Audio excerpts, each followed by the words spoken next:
If you love stories with suspense, revenge, and power, hit like and subscribe for more cinematic storytelling. Let's begin. This one will give you chills. The world was a blur of noise, wind, and betrayal. Amara's wrists were bleeding from the steel cuffs. The helicopter roared above the desert, its blades cutting through the sky like fate itself. "Let her go!"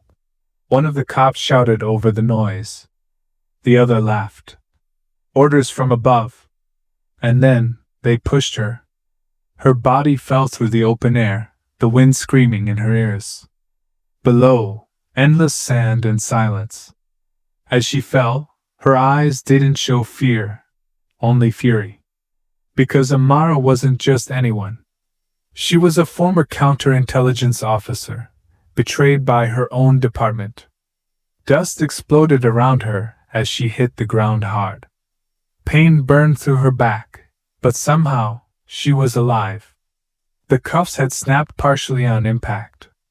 She rolled onto her side, gasping, staring at the fading helicopter. She whispered, "You made a mistake." Nearby, the wreckage of an old supply station shimmered in the heat.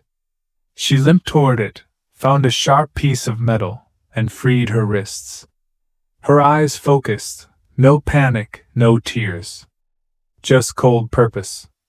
2 months earlier, Amara, in her black tactical suit, walked through the glass offices of the Special Operations Bureau. Everyone respected her. She had led over 20 successful missions. But one case changed everything, a secret operation involving dirty cops trafficking weapons. She uncovered the truth, but instead of justice, she was framed for it. Her superior, Captain Reed, signed the order for her elimination. She didn't see it coming until that helicopter. Night fell. Amara built a small fire using wrecked fuel drums. She checked her wounds, wrapped them tight, and looked up at the stars. Her mind replayed every moment of betrayal. She spoke softly to herself. "They thought I'd disappear. They thought I'd die quietly." Then her voice hardened. "They were wrong." 3 days later, a black SUV pulled up outside the police headquarters. A woman stepped out, hooded, sunglasses, walking slow. Inside, officers whispered.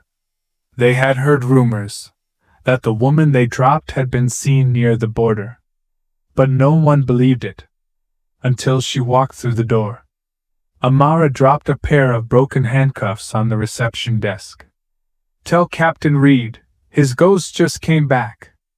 The hallway lights flickered.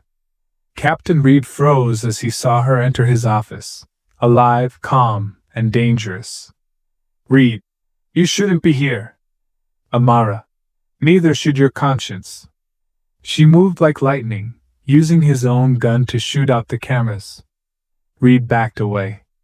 "You can't prove anything," he shouted. She threw a flash drive onto the desk. "Every deal you made, every name you sold, it's all here. I sent copies already." Reed lunged forward. She dodged, countered, slammed him onto the table. The same sound his men heard when they pushed her from the helicopter. Never underestimate a woman who's been pushed too far, because when she rises, even the sky trembles. They cuffed her, dragged her, and threw her from a helicopter. They thought it was over. But she survived. She was a former special agent, betrayed by her own team. 3 days later, she walked back into the same station, dropped her broken cuffs, and said, "Tell your boss I'm back." Sometimes, angels don't fall, they rise. Never mess with the wrong woman.